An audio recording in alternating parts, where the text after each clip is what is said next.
Hello everyone, I am Tacet, and today I'm going to be going over the Gems of War Beer Witch project, in which the Urska Dragoon is added to the game, as well as a new legend in the event key drop table. So let's get into these.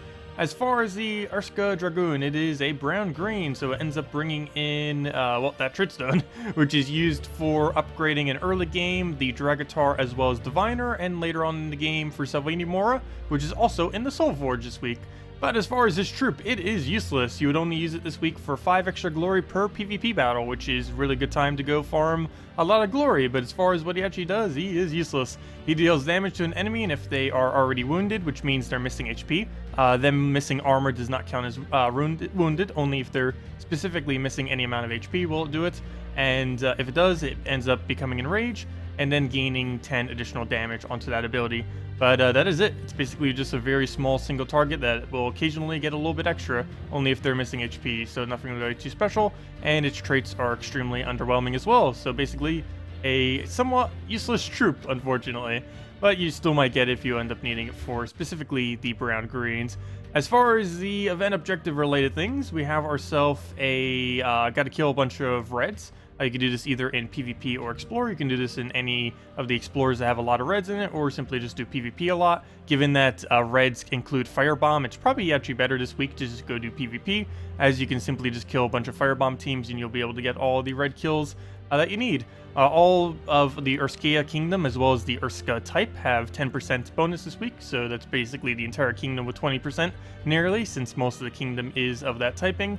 And other than that, as I already mentioned, using the Urska Dragoon in PvP will earn 5 additional glory, and that does stack with the +1 glory from using a Titan hero class or any of the other ones that have +1 glory on them, for a total of 6 if you want to go down that route.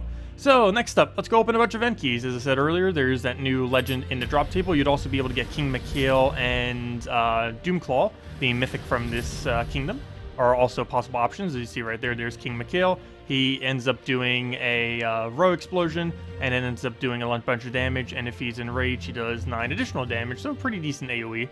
That actually has an okay boost ratio off of its own enrage, and he also gains enrage every single brown. He's okay to use, though normally you would just use Gorgoltha or something else. And here's the new one, the Urskula.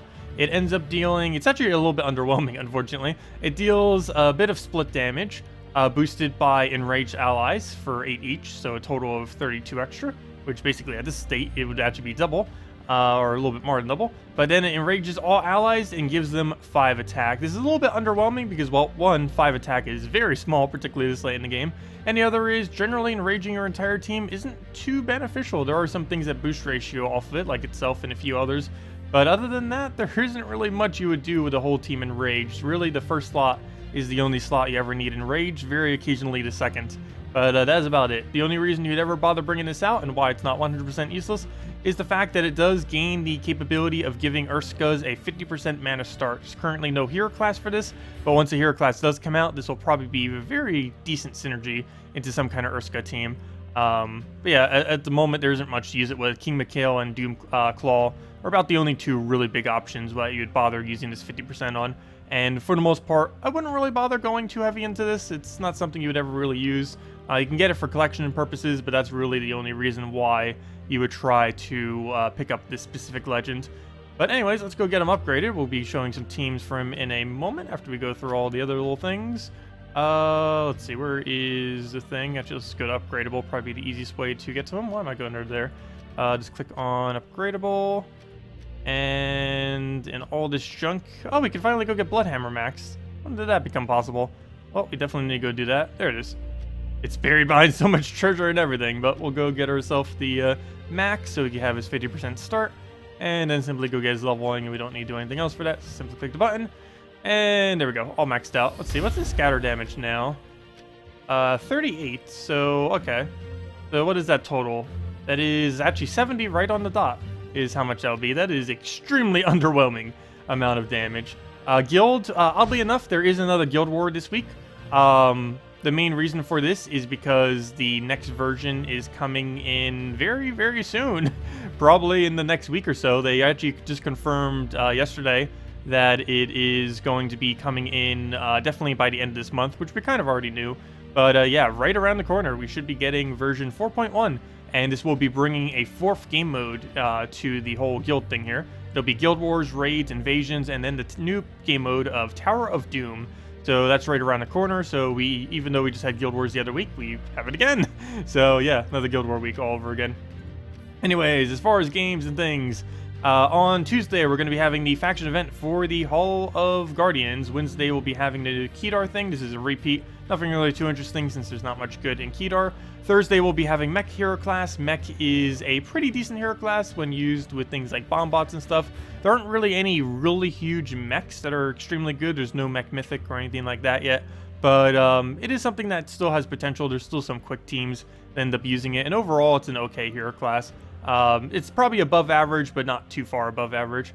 And on Friday, we have Bounty Hunter, and we'll be getting another Urska troop from that.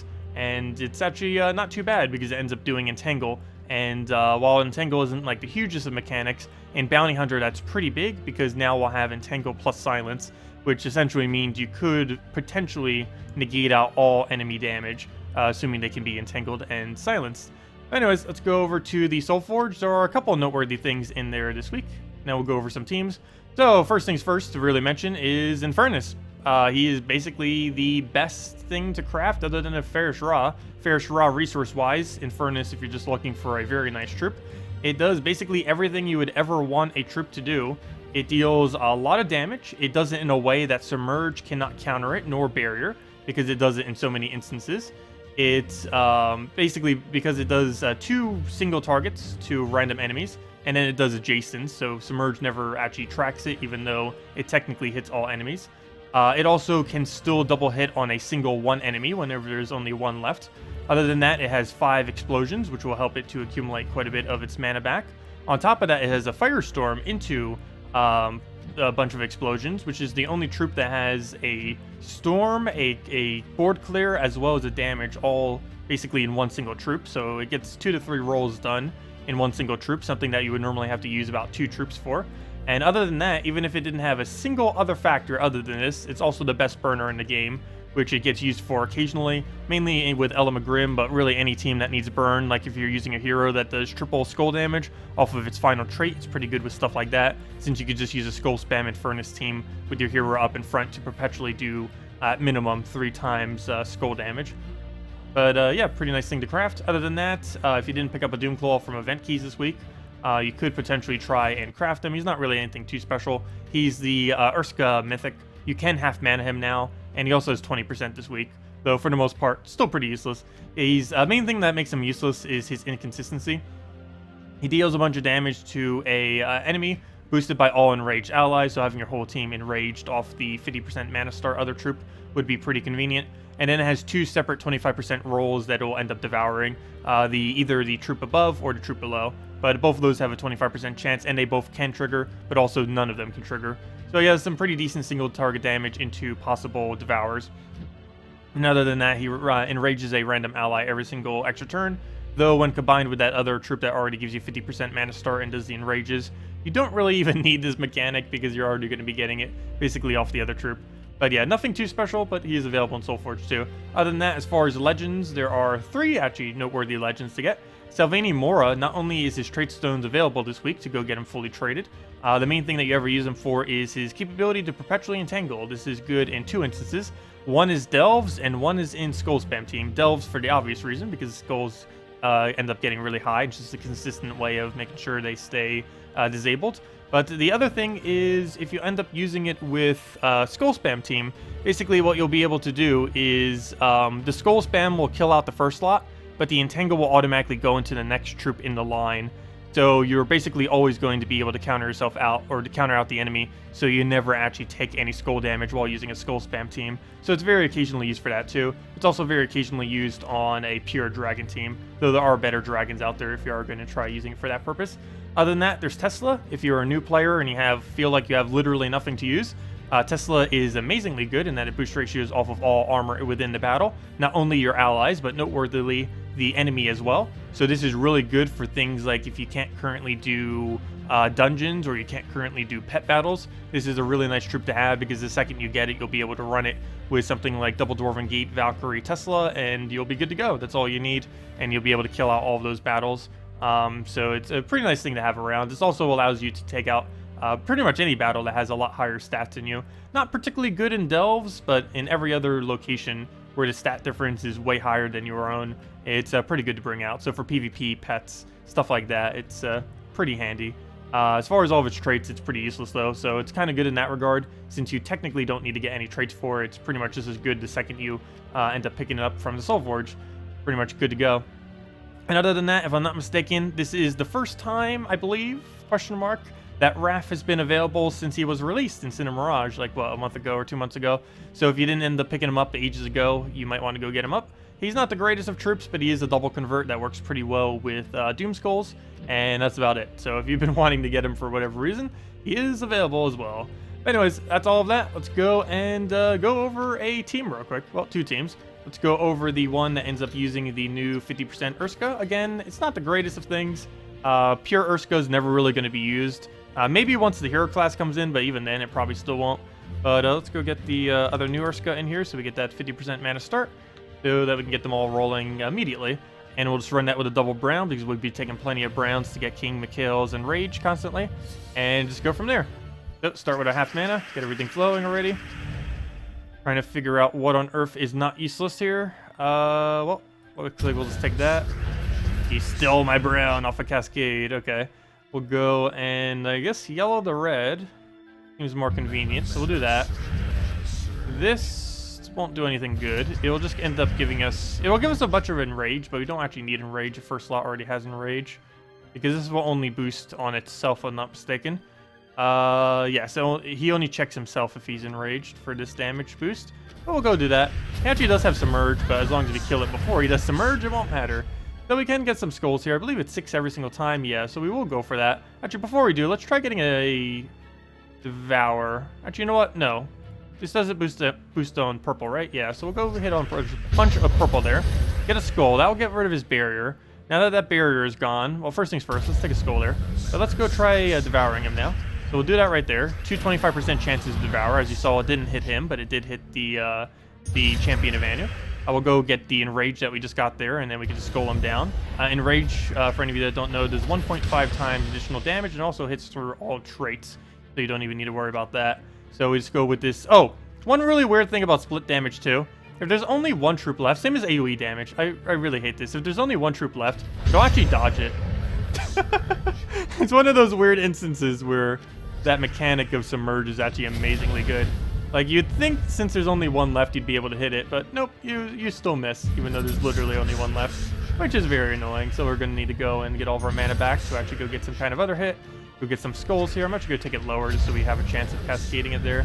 Actually, I guess we had it regardless, but take the skull and dead. Yeah, that's basically what the new troop looks like and probably what the most optimal team is with it. And as you can see, it's pretty bad still, even in most optimal conditions. But, yeah, that's pretty much that in a nutshell. Other than that, one other thing that you can go do, as I mentioned, it is a glory week. So one pretty nice thing is just keep spamming casual PvP and either take the 1 trophy battles when they're really weak like this, or firebombs, since you need to go kill a bunch of reds. And yeah, we can simply just go even up the difficulty if we want to, or if we're just going in for it for glory, we just go use a team like this: Greed, Bronze Lock Pistol, Cedric Sparkle Sack, and Urska Dragoon, or simply just anything that has Urska Dragoon with your hero. And you can use any of the few hero classes. I forget what the full list is, but Titan is the main one you would end up using for it. But if you go under your class, there is a option underneath the war tree in order to give yourself an extra +1 glory per battle. So I believe Warlord has it, I know Titan has it, and I believe one other one has it that I don't recall off the top of my head.